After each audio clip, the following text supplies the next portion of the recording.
لیکن یہ جذبات اور ساتھ ان کا مطالبہ کہ اب ہمیں فرنٹ لائن پہ، پاکستان ہماری بیک پہ فرنٹ لائن پہ سفارتکاری کرنے دی اس جائے. کا پس منظر یہ ہے کہ بھارت کی طرف سے دھمکی دی گئی ہے کہ آزاد کشمیر ہمارا حصہ ہوگا. جی تو یہ ظاہر ہے کہ ایک دھمکی ہے کہ آپ مقبوضہ کشمیر کی بات کرتے ہیں، ہم تو آپ کا کشمیر لے لیں گے آپ سے. جی تو اس تناظر میں جو راجہ فاروق حیدر صاحب ہیں ان کے جذبات بجا ہیں، لیکن یہ اتنا آسان معاملہ نہیں ہے جی کہ کیا کرے پاکستان. شیخ رشید کو لے بات میں مشورہ کر کے ایٹم بم چلا دے، اعلان جنگ کر دے، اس کے بڑے تباہ کن نتائج ہوں گے پاکستان کے لیے. اور یہ بات جو ہے اس وقت فوجی قیادت اور سیاسی قیادت اور اپوزیشن بھی جی جی ایک پیج پہ کچھ ہیں اس قسم کے شیخ رشید جیسے دیوانے جو کشمیر کے پیار میں ایسی بات کر رہے ہیں. یہ نہیں کہ ان کی کو بدنیتی ہے، لیکن ایٹم بم چلانا جو ہے یہ کوئی آپشن تو نہیں ہے نا. ایسے ہی ہے. کشمیر پہ کتنی جنگیں ہم لڑ چکے ہیں. نظامی صاحب خاصی جنگیں ہم نے لڑی ہیں پاکستان بننے اگر کے آپ بعد سے کارگل کو بھی جنگ لڑ لیں جو شروع میں ہوا جی وہ جس سے کشمیر 1948 جو 49 میں ڈیمیجنگ ہوا تھا جی 65 71 71 تو اب 4 جنگیں ہم نے لڑی. پانچویں جنگ آپ ایک اور لڑنا چاہتے ہیں جی اس کے بڑے توقع نجات. لیکن اب تناظر اور ہے نظامی صاحب. 98 میں اس وقت پاکستان اور انڈیا نوزائیدہ اٹامک قوتیں تھیں. اب 21 سال میں کوئی جنگ نہیں ہوئی. جی یہ ایڈونچر ہوئے ہیں جس طرح آپ کارگل کو اگر آپ جنگ گن لیں وہ بھی مشرف نے اس وقت یہی رسک لیا کہ ہم نیوکلیر پاور ہے تو we can get away with it. اب اگر ہم یہ کہیں کہ جناب ہم نیوکلیر پاور ہے آ کے ہماری صلح کرا دیں، وہ تو ہم کر رہے ہیں اور کوشش کر رہے ہیں. جی جی ڈپلومیسی میں بھی بہت چیزوں پہ آپ اختلاف کر سکتے ہیں جی کہ وہ معاملات اس طرح نہیں جا رہے جیسے کہ ہونے چاہیے، اور بعض ذمہ دارانہ باتیں بھی نہیں ہو رہی، غیر ذمہ دارانہ باتیں ہو رہی جی جی وہ اپنی جگہ پہ. لیکن یہ کہنا کہ پاکستان کچھ نہیں کر رہا کشمیر کے لیے، نہیں یہ خیر انہوں نے سخنے ہم سب کچھ کر رہے ہیں. وہ یہی بات ہے کہ فاروق حیدر صاحب لیکن اب یہ جو FATF کی تلوار لٹک رہی، کل میں نے آپ کو جی بتایا جی تھا جی جی IMF کے وفدیاں آئے ہوئے ہیں. جی جی حالات اگر ہمارے یہ ہوں کہ ہم کھوکھلے ہوں اندر سے، انٹرنل یونٹی بھی نہ ہو، جی تو کیا ہم افورڈ کر سکتے ہیں کوئی ملٹری ایڈونچر یا یہ بڑی دانشمندانہ بات ہے نظامی صاحب. اور ایک آپشن یہ ہے کہ آپ شروع کرتے ہیں لائن آف کنٹرول پہ بندے بھیجنے بڑے آسان ہیں، جہادی ہیں، پھر وہ آپ تیار رہے ہیں سینکشنز کے لیے انٹرنیشنل. بالکل ٹھیک ہے، اور مزید حالات گمبھیر ہو جائیں گے اور دنیا کی سمپتی کھوئیں، یا ہم اس کو ہیومن رائٹس ایشو کے طور پہ 50 لوگ کون سے جنہوں نے ہمیں حمایت کی ہیں بتاتے نہیں ہیں. جی اس انداز سے اس کو آگے لے کے چلے. اور اس میں جو کلیدی چیز ہوگی جو عمران خان صاحب 27 کو ہمارے وزیر اعظم وہاں خطاب کریں گے. جی جی یہ تو خیر جنرل اسمبلی سے وزیر اعظم کے خطاب پہ بھی خاصی نظریں ہیں نظامی صاحب. 12 برس کے بعد مسئلہ کشمیر یورپین پارلیمنٹ میں بھی ڈسکس ہوا ہے. کوششیں پاکستان کی ہیں، اب ان کوششوں کے نتائج کب آتے ہیں یہ بھی ایک سوال ہے. کچھ پاکستان کے اندرونی حالات کی ہم بات کر رہے ہیں. کشمیر میں تو انسانی حقوق کی پامالی آپ نے ذکر بھی جو ہیں دشمن کے وہ پاکستانی ایئر سپیس پہ انٹر ہوتے ہیں.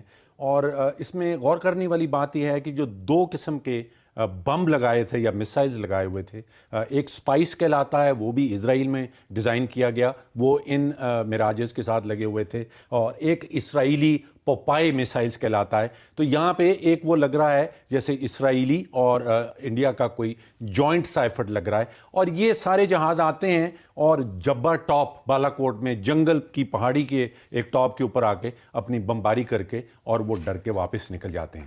اب آپ سوچئے کہ 12 جہاز آ رہے ہیں، اسرائیلی ویپنز لگے ہیں، اور تقریباً وہ جو آدھے گھنٹے کا وقت ہے جی اس میں تقریباً 2 ارب روپیہ، یہ میرا تخمینہ ہے کہ تقریباً 2 ارب روپیہ وہاں پہ نکل گیا. کیونکہ ایک سارٹی جو کارگل کے دوران انڈیا نے خود بتایا تھا کہ ان کا ایک جہاز جب اڑتا ہے انڈیا سے کسی ایئر فورس اسٹیشن سے اڑتا ہے، پاکستان تک پہنچتا ہے، بمباری کر کے واپس پہنچتا ہے، تو تقریباً 14 سے 15 کروڑ روپے کا، اس کو سارٹی کہتے ہیں ایئر فورس کی زبان میں، وہ خرچ ہو جاتا ہے. ڈاکٹر صاحب آپ یہ کہہ رہے ہیں وہ 3 منٹ جو ہمارے وزیر خارجہ نے بھی کہا تھا کہ وہ 3 منٹ ہماری ایئر سپیس میں رہے، اس 3 منٹ کی قیمت بھارت کو 2 ارب روپے 2 ارب روپیہ. اب سوچئے کہ یہاں پہ ہو کیا رہا ہے، سیاست کیا ہو رہی ہے.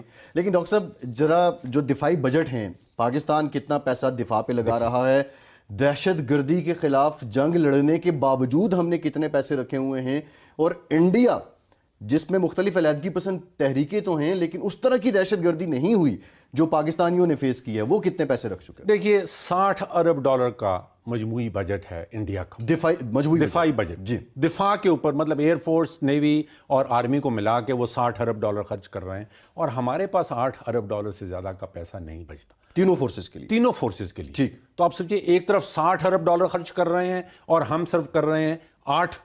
اور یہاں پہ ابھی جو اسرائیلی ویپنز ہیں وہ بڑے مہنگے آتے ہیں. وہ جو سپائس کا ہم نے ذکر کیا جو بالا کوٹ میں انہوں نے پھینکے، اور جو پوپائے کا ذکر کیا، وہ تقریباً $1 کروڑ کا تو سپائس ایک آتا ہے. اچھا، $1 کروڑ کا ایک بم وہ آتا ہے، اور تقریباً $7 کروڑ کا وہ دوسرا پوپائے جو ہے وہ خرچ کرتے ہیں. تو 2 کمپنیز تھیں، پاکستان ایروناٹیکل کمپلیکس اور Chengdu aircraft industry group. تو یہ پاکستان اور چائنا کا آپس میں ایک جوائنٹ پروجیکٹ. اور 3 چیزیں ایئر مارشل صاحب جو ہمیں پتہ ہیں کہ لائٹ ویٹ ایئر کرافٹ ہے، سنگل انجن ہے اور ملٹی رول ہے.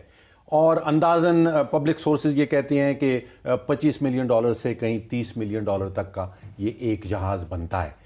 تو آپ یہ فرمائیے کہ یہاں پہ ابھی ہم نے دیکھا کہ ہمارے JF-17 تھنڈر نے ان کے ایک میگ کو اور پروبیبلی ایک میراج یا SU-30 جو فار ایڈوانسڈ ایئر کرافٹ، ان کے لڑائی میں ڈاگ فائٹ میں، بتائیے ڈاگ فائٹ کیا ہوتا ہے اور اس دفعہ کیا ہوا؟ اوکے، دیکھیں سب سے پہلے تو میں تھوڑا سا JF-17 کے بارے میں آپ کو بتا دوں.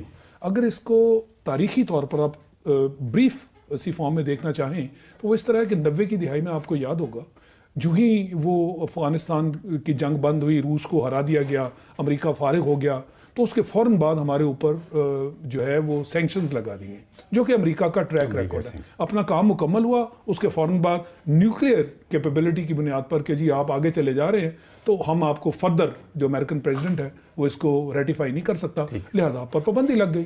جب پابندی لگی تو سب سے زیادہ جو متاثر ہوا ہمارے پاس ویپن سسٹم وہ F-16 تھا، اور F-16 ہمارا لیڈنگ ویپن سسٹم ہے. تو اب F-16 میں میں تھا، اس وقت بھی تھا. F-16 جو انیشل آئے تھے، وہ جو ہمارے 6 پائلٹس ٹرین ہوئے تھے امریکہ، I was one of them. The first F-16 I have the honor to land that on the Pakistani soil. اس کے بعد اگلی جو عزت ملی، آپ امریکہ سے فلائی کر کے لائے تھے؟ یس شور، وہاں سے لائے تھے ہم 6 پائلٹس ٹرین تھے، ہم وہ 6 جہاز لے کر آئے تھے. اس کے بعد then we started training our own people and rest of all that you see on the F-16 today وہ ہم نے ٹریننگ کی ان کی، because we couldn't afford to send them there, it's very expensive. تو وہاں سے یہ کام شروع ہوا. یہ وہ وقت تھا جب F-16 اتنی بری طرح ہٹ ہوئے کہ ہم جو نارمل اپنی فلائنگ